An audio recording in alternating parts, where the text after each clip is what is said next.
Buenos días a todos. En primer lugar, quiero agradecer a la Junta Directiva del Colegio Mexicano de Urología y al Comité Científico, en especial al presidente del Colegio Mexicano de Urología, al doctor Ignacio López Caballero, y al vicepresidente, y que también está en esta mesa moderando el simposio de la CAO, el doctor Héctor Vargas Zamora, quien está con nosotros y estamos muy agradecidos de tener este simposio durante el Congreso de nuestros amigos, los colegas del Colegio Mexicano de Urología. Vamos a comenzar a hablar hoy día de prostatectomía radical robótica de rescate y vamos a dar algunas pautas acerca de la técnica y las recomendaciones. No tengo ningún conflicto de interés. En primer lugar, debemos decir que la falla del tratamiento no quirúrgico para el cáncer de próstata localizado es común. Existe enfermedad recurrente en 15 a 60% de casos. En una mayoría de pacientes, la enfermedad recurrente es clínicamente localizada y potencialmente curable.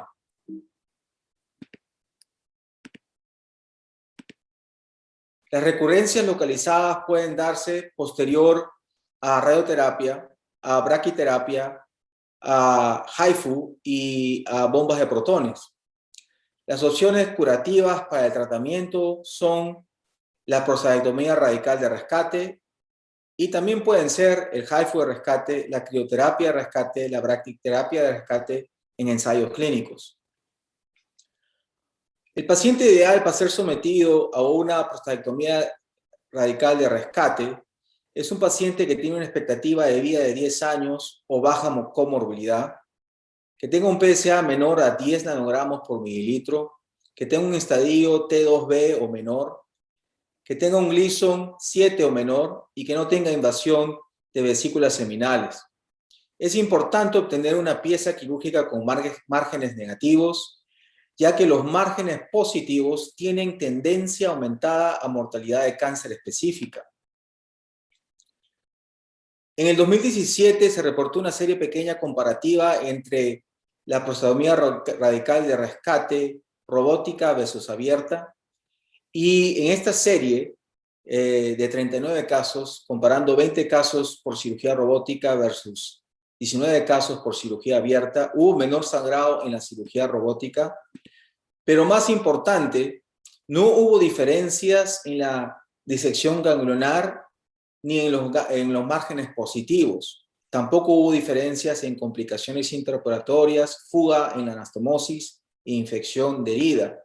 Por lo tanto, los autores concluyeron que con respecto a seguridad y calidad quirúrgica oncológica no existe una diferencia significativa entre la cirugía abierta y la prostatectomía radical robótica de rescate. En una serie de casos mucho más grande, de 395 pacientes, reportado en el Journal of Urology en el 2019, sometidos a prostatectomía radical de rescate, en las cuales los pacientes fueron sometidos en 186 casos a cirugía abierta y en 209 casos a cirugía robótica. El abordaje robótico fue asociado a un menor sangrado, a una menor estancia hospitalaria, a un menor riesgo de estrechez uretral. Y en el análisis multivariado, el abordaje robótico fue un factor predictivo independiente de preservación de continencia urinaria. En las mejores manos en cirugía robótica, como es el caso del grupo de Vip Patel, tenemos que cuando se preservó muy bien los paquetes neurovasculares, a 12 meses el porcentaje de pacientes con erecciones fueron solamente de 25.6%. Entonces, en una prostatectomía radical de rescate, a pesar de que se pueda conservar los paquetes neurovasculares en con excelente anatomía y con excelentes resultados quirúrgicos, la función eréctil definitivamente es afectada y solamente 25% de esos casos pueden lograr tener una buena erección. Pero podemos ver que el grado de continencia es muy bueno. Hasta 78% de casos tienen una continencia de 0 a 2 pads al día.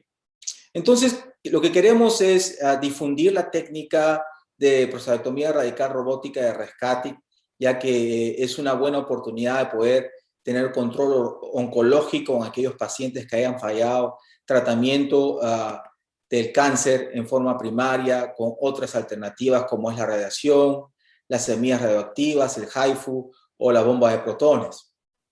El primer consejo que podemos dar es que la incisión de la fascia debe ser en forma lateral y en la base, y teniendo mucho cuidado. Va a haber mucha fibrosis de las fascias laterales a la pared pélvica, y uno puede resecar esta fascia lateral pélvica para ver la anatomía completa desde la base hasta la pelvis. Muchas veces uno puede encontrar semillas radioactivas si es que el paciente recibió braquiterapia, y estas semillas radioactivas pues definitivamente van a causar mucha fibrosis de los tejidos, y los tejidos van a estar más pálidos que lo usual.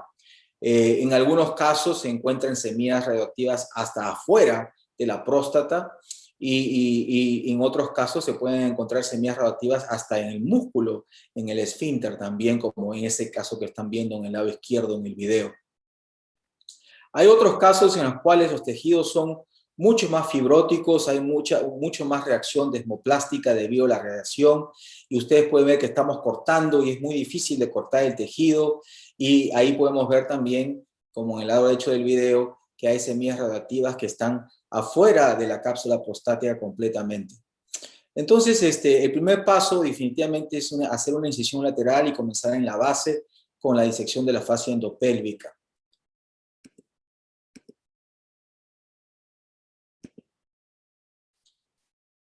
El siguiente consejo que podemos darles es que es muy importante asegurar el complejo venoso dorsal con una sutura. Yo creo que esto va a facilitar poder disecar el ápex mejor a visión directa y con menos sangrado. Sin embargo, una disección excesiva del ápex puede causar sangrado, a pesar de que uno ha controlado el paquete venoso dorsal con sutura. Podemos ver acá que la disección desde la base hacia el ápex la estamos cargando en forma con tijeras cortantes, utilizando también cauterio muchas veces, y asegurándonos que los planos de disección puedan encontrarse. Muchas veces no existen planos de disección, pero tenemos que guiarnos tratando de tener márgenes negativos y una resección amplia para obtener márgenes negativos completamente. Como ven acá, hay mucha fibrosis, mucha reacción desmoplástica, y es muy difícil realizar disección Roma. Prácticamente uno tiene que cortar el tejido para poder avanzar. Y cuando uno llega al ápex, pues se puede encontrar con más sangrado que lo usual, que en un caso virgen. Y es por eso que recomendamos que si se puede realizar, asegurar el complejo venoso dorsal, porque esto va a poder permitir poder cortar a visión directa y no en un baño de sangre. Asimismo, cuando uno ya accede al cuello vesical, es muy importante hacer una incisión del cuello vesical amplio, en la cual uno pueda ver el trígono y la pared posterior de la vejiga, para poder obtener márgenes negativos a ese nivel también. Como estamos viendo acá, no estamos preservando el cuello vesical, queremos hacer una disección, una resección del cuello vesical completamente amplio. Estamos viendo los uréteres, cómo están excretando orina, y estamos viendo la pared posterior de la vejiga completamente para poder obtener márgenes negativos. La disección de vesículas seminales se debe hacer de a poco y utilizando cauterio. Y cuando uno encuentra el conducto deferente, pues uno lo puede cortar con cauterio o con caliente o con tijera fría. Hay que tratar de secar con la parte posterior de la tijera muchas veces, y tratar de utilizar lo menos posible el cauterio solamente en puntos exactos donde pueda haber sangrado, para evitar un sangrado masivo en el cual no podamos ver las estructuras anatómicas correspondientes. Pero hay mucha fibrosis en este caso y poco a poco uno puede ir avanzando, identificando las estructuras y disecando las estructuras como el conducto deferente y las vesículas seminales.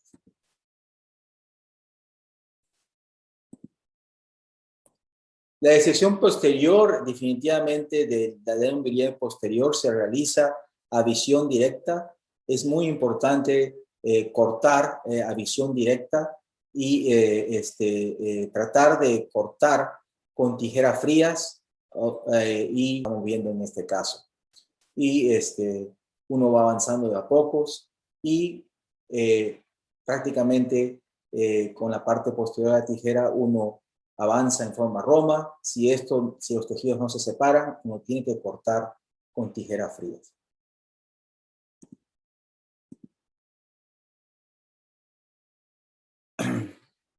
Los consejos para el corte de complejo venoso dorsal y de uretra son muy importantes. La uretra siempre se debe cortar con tijeras frías. Uno puede controlar el corte del complejo venoso dorsal con cauterio, con la tijera, y cuando llega al nivel de la uretra, pues hacerlo con tijeras frías. Es muy importante esto, especialmente en la parte posterior, para que no exista quemadura de cauterio en la parte posterior de la uretra y que pueda hacer contacto con el recto.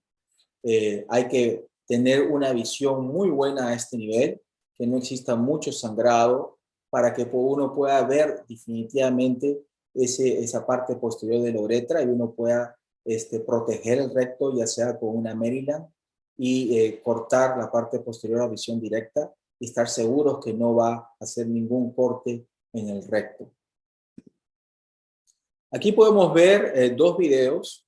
En el lado izquierdo, un tejido radiado, pero con mucho más vascularización, en el cual existe todavía un poco de sangrado, los tejidos se ven rojizos, hay un poquito de sangrado, se puede ver que existe verdaderamente todavía vascularización, a pesar que ha existido radiación. Nosotros ponemos la tijera, el pinza Maryland por detrás de la uretra, y cortamos encima de esta para proteger el recto. En el lado izquierdo del video podemos ver que el tejido ha sido más dañado con un tejido de bomba de protones y prácticamente no hay sangrado. El tejido se nota que es muy friable y prácticamente no sangra. En estos casos nosotros aconsejamos dejar una sonda vesical por más tiempo y definitivamente pues hacemos una cistografía antes de quitarla, porque creemos que la cicatrización de la unión vésico-uretral es más prolongada y puede haber fugas debido a la falta de irrigación de estos tejidos debido a la radiación. Definitivamente es importante, antes de realizar la anastomosis uretrovesical, verificar que no haya lesión al recto. ¿Cómo hacemos esto? Llenamos la pelvis con solución salina, insertamos un tubo rectal, insuflamos aire a través del tubo rectal al recto y verificamos que no exista burbujas. Y si no existe burbujas, definitivamente podemos continuar con nuestra anastomosis uretrovesical. La anastomosis uretrovesical se realiza paso a paso. Si los tejidos permiten realizarlo, nosotros realizamos una reconstrucción posterior de la fascia endoumbiliares, como en los casos normales. Utilizamos un V-lock 3 ceros y corremos, hacemos la reconstrucción de la parte posterior de la endoumbiliares. Si los tejidos se ven muy friables y hay falta de irrigación en esos tejidos, son muy pálidos, preferimos no hacer la reconstrucción posterior para evitar cualquier daño a estructuras cercanas al recto o lesionar el recto.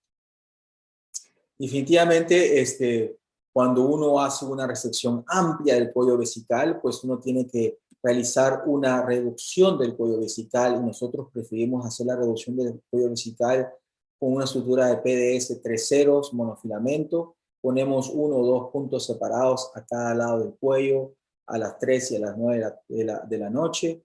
y podemos reducir el cuello vesical notablemente, o también pueden ustedes elegir un cierre en raqueta, ya sea posterior o anterior. La estructura que utilizamos para anastomosis de la uretrovesical es una estructura valvara de doble aguja, 2 ceros, absorbible. Nosotros comenzamos en el cuello de la vejiga con el pasaje de las 2 agujas y después vamos de adentro hacia afuera en la uretra, pasando las 2 agujas, 2 a cada lado, y después tiramos en la sutura para que la vejiga caiga en paracaídas y la anastomosis se realice completamente sin tensión alguna. Después suturamos en 360 grados a la derecha y a la izquierda y suturamos la anastomosis eh, barbada a las 12 del día en la unión uretrovesical. Definitivamente nosotros también probamos que no existan fugas con cerca de 200 cc de solución salina insertada a través de la sonda. El tipo de sonda que dejamos es una sonda 20 de 2 vías con balón de 30, insuflamos el balón a 20 y una vez que el balón y la sonda están colocadas, hacemos la prueba para ver que no haya fuga de solución salina a través de la anastomosis. No se olviden de realizar una linfadenectomía extendida en estos pacientes. Es muy importante para el control oncológico también realizar una linfadenectomía extendida. Usualmente los pacientes se van de alta en menos de 24 horas o a las 24 horas. El DREN usualmente es retirado antes del alta y el retiro de la sonda a los 14 días en todas las cirugías, prostatectomías radicales robóticas de rescate. Como dijimos anteriormente, si los tejidos se ven pálidos y con falta de irrigación, realizamos un cistograma a los 14 días previo al retiro de la sonda. En conclusión, la prostatectomía radical robótica de rescate brinda resultados oncológicos similares a la cirugía abierta en manos expertas. El abordaje robótico puede mejorar los resultados de continencia y disminuir la tasa de estrechez uretral.